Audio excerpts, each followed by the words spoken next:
Olá, pessoal, tudo bom?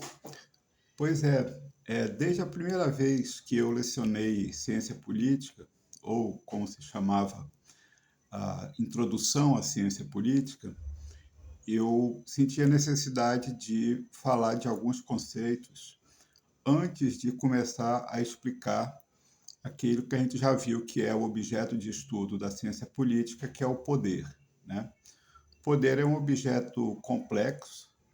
Na verdade, se a gente for pensar bem, quem soubesse tudo sobre o poder dominaria o mundo, né? Mas o fato é que estudar o poder, a meu ver, exige a explicação de dois conceitos que normalmente não fazem parte nem da ementa dos cursos de introdução à ciência política. Esses conceitos são o tipo ideal e o método compreensivo, ambos tirados do pensamento de Max Weber. Então, o que acontece? Desde a primeira vez que eu lecionei ciência política, que foi no já distante ano de 1997, como aluno do mestrado em ciência política da UNB, Universidade de Brasília, eu senti a necessidade de falar desses dois conceitos antes do poder e introduzir por conta própria esses dois conceitos logo no início do curso. E o que acontecia é que a aula sempre houve, né? Mas durante anos, quando os alunos me perguntavam sobre um texto para consolidar os conhecimentos vistos em sala de aula, eu não tinha esse texto, né? Porque existem textos sobre o tipo ideal, o método compreensivo, mas nenhum deles me agradava, me satisfazia do ponto de vista de falar esses assuntos logo no início do curso de ciência política, normalmente para uma turma de calouros, né? Eram calouros de serviço social e ciências sociais, sociologia, antropologia, a minha primeira turma.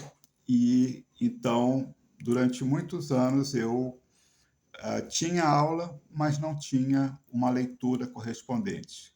Claro que a coisa não é engessada, né? Que toda aula tem que ter uma leitura e toda leitura tem que ter uma aula. Na verdade, claro, a leitura e a aula elas devem ser complementares.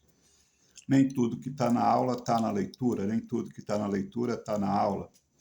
Mas mesmo assim eu sentia muita falta de um texto adequado para alunos iniciantes, que falasse, que introduzisse essas duas ferramentas metodológicas sensacionais que são o tipo ideal e o método compreensivo.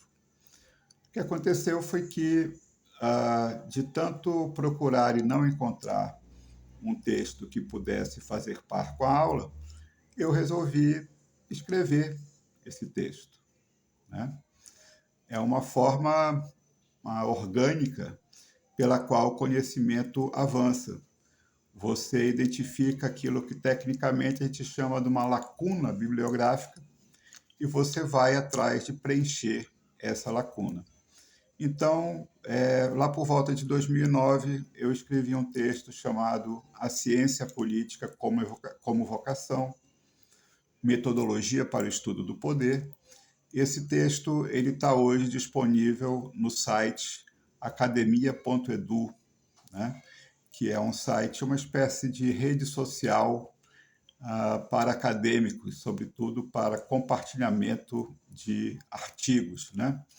Então, eu vou deixar o link aqui do meu texto lá no academia.edu.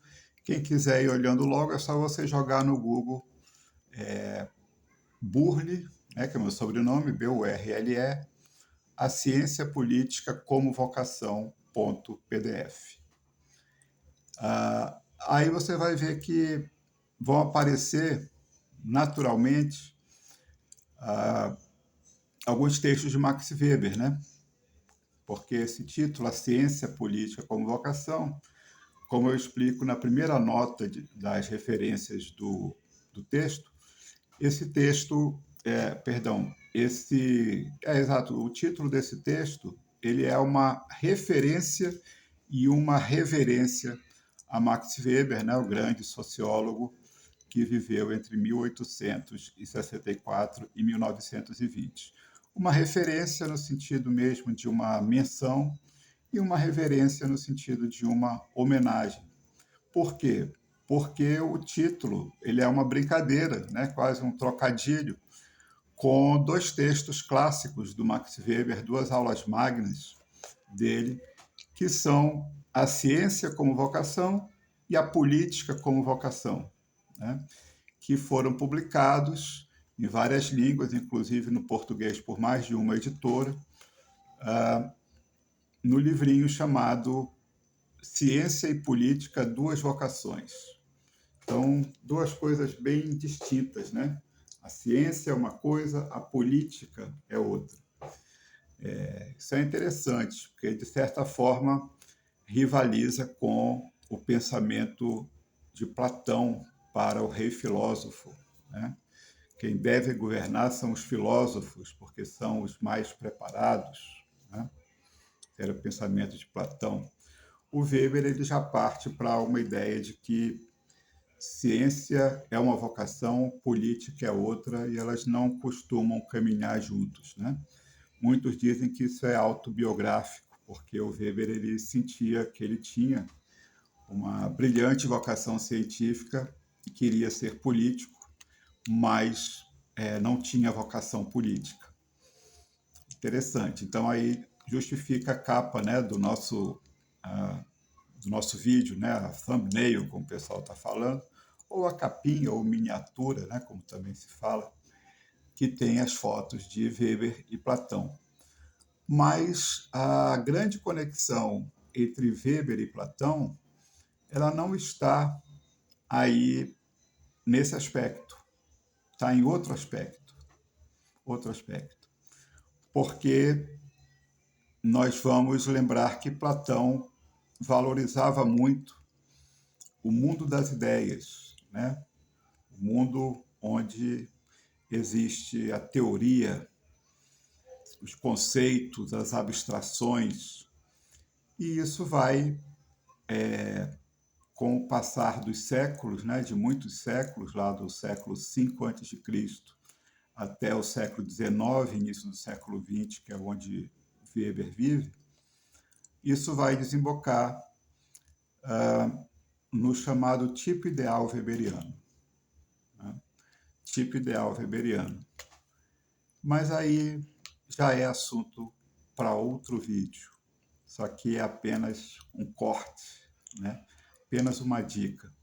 Então a dica fica, leiam meu texto, eu vou deixar o link, vocês podem baixar gratuitamente lá no academia.edu, e aí o aproveitamento da gente no próximo vídeo vai ser melhor, tá? Mas atentem para isso. Difícil fazer ciência política sem pensar no conceito weberiano de tipo ideal. Eu ainda não expliquei o tipo ideal, tá? Eu estou apenas dando um toque. É isso, pessoal. Por hoje é só. Um abraço a todos e até a próxima.